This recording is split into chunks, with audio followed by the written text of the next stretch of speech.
The São Paulo sky had not quite dried when Oscar Piastri lost control through turn 3, a single, fleeting moment that may yet alter the shape of the 2025 Formula One World Championship. From a distance it looked ordinary enough, a small slide, a spin, fragments of carbon against the barrier.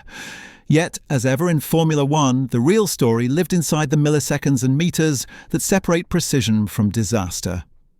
A few seconds earlier, Lando Norris, teammate, rival and current championship leader, had run fractionally wide at the same corner. Television cameras caught the spray lifting from the right-hand tyres of his McLaren, a fine mist of moisture flung across the inner curb. When Piastri arrived moments later, his left front brushed the same white paint, and the car snapped violently. One heartbeat later, the Australian was a passenger, sliding backwards into the Interlagos wall and perhaps, symbolically, into a deeper fight with fortune. Kimi Antonelli, running just behind in his Mercedes, described the scene later. "I saw Lando going wide and water came up. A lot of water into my visor. I tried to stay away from the curbs. It was very tricky today." George Russell, who finished third, offered the quip that would travel through the paddock like wildfire. "It felt a bit like Mario Kart." Lando threw the banana peel behind him. McLaren, of course, denied any suggestion that Norris had caused the accident. There was no intent, no mechanical fault, merely circumstance. But in the twitchy humidity of Interlagos, coincidence can look uncomfortably like connection. So the question lingers. Was Norris simply lucky, or did he unknowingly set off the chain of events that ended his teammate's sprint? Before we go any further, please subscribe to this channel and turn on notifications, because here we don't just look at lap times or results. We chase the small truths behind what really shapes a Formula One weekend, the psychology, the engineering nuance, and the invisible ripple that can decide a title.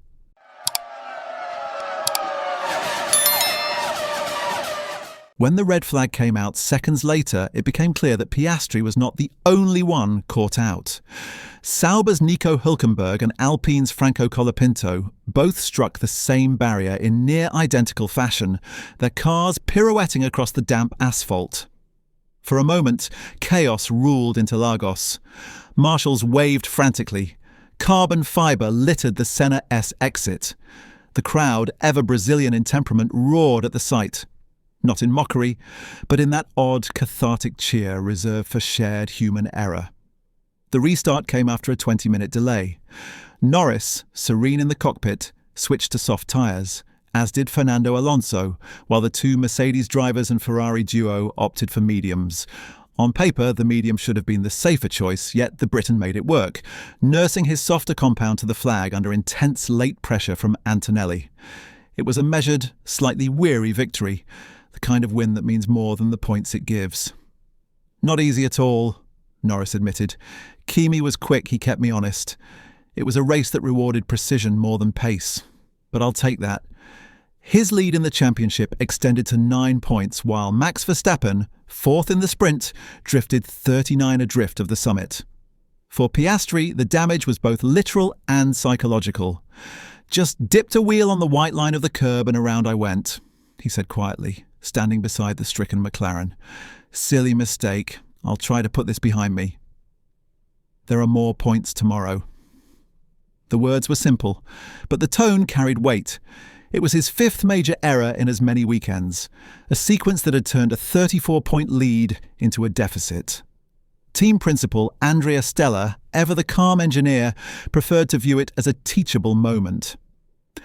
"Conditions were tricky, unforgiving," he told F1 TV.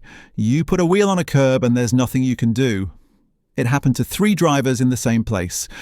The important thing is Oscar was fast again this weekend. He'll reset quickly. That word, reset, has become a mantra for Piastri's season. Since winning in Zandvoort at the end of August, his campaign has unravelled through a mixture of misjudgment and misfortune. A crash in Baku, contact in Austin's sprint, and now this.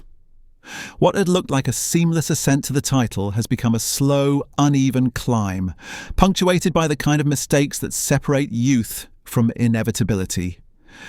Meanwhile, Norris has been gliding on momentum.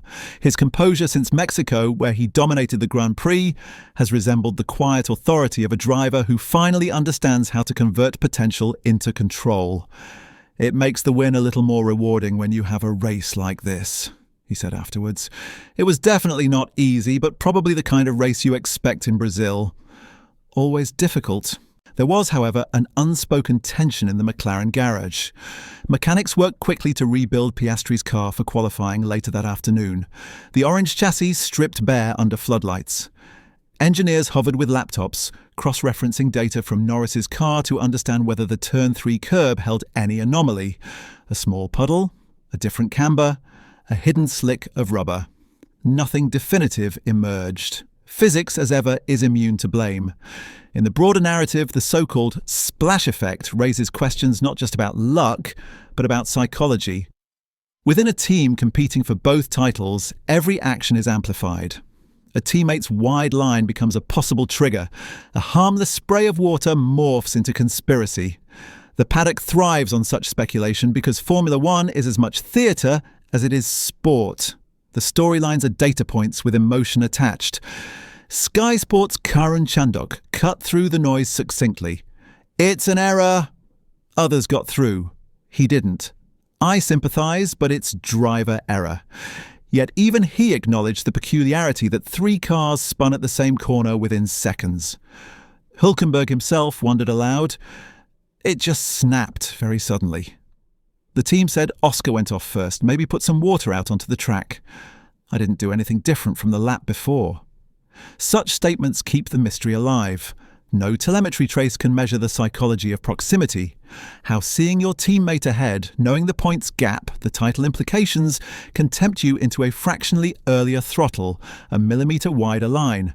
At that level, margins are microscopic, yet their consequences seismic. As the sprint ended under yellow flags, thanks to Gabriel Bortolito's violent but thankfully harmless crash on the pit straight, the timing screens confirmed what the eyes already knew. McLaren had both extended and endangered itself. One car at the top of the order, another in the gravel. A victory tinged with loss. Andrea Stella summarised it best. "It's a great result for Lando. A missed opportunity with Oscar. But we have to focus on the positives. Both drivers are fast, very fast. We repair the car and go again." The words carried the balance of a man who has managed champions before. He knows that unity is fragile currency when trophies are within reach. The mood in the paddock that evening was restless. Piastri appeared at the engineer's debrief, composed but distant, flicking through onboard replays with the precision of someone trying to erase rather than relive. Norris, meanwhile, faced the cameras with his usual grin, though even he admitted, "I ran a little wide at turn 3. It's a curb we use a lot in Quayle, but when it's wet, you try to stay off. I saw the water come onto the track, but that was it." It was the honesty of a man who knew the narrative would follow him. To his credit, he didn't deflect or dramatise. He simply stated fact. Yet, for a championship poised delicately between camaraderie and rivalry, perception matters as much as telemetry. Sunday's main Grand Prix will offer Piastri redemption, 25 points that could reopen the fight. But the residue of turn 3 will linger, not as accusation, rather as reminder. In modern Formula One, even the smallest overlap of events can expose the complex human web inside a team chasing perfection. Because this was not about malice nor about blame. It was about how easily physics and psychology intertwine. A puff of spray, a flash of reflex, a split-second decision, and one car stays on course while another faces the wall. As the paddock lights dimmed, Norris led the standings, Piastri regrouped, and McLaren stood astride its own paradox, unbeatable speed shadowed by fragile equilibrium. The world will move on to qualifying, to Sunday, to the next circuit. But Interlagos will remain in the archive as the moment when a championship might have pivoted on a few droplets of water. And so the provocation remains, uncomfortably open-ended. Was it merely a damp curb that betrayed Oscar Piastri? Or the invisible weight of a teammate's trajectory that did what no rival yet could?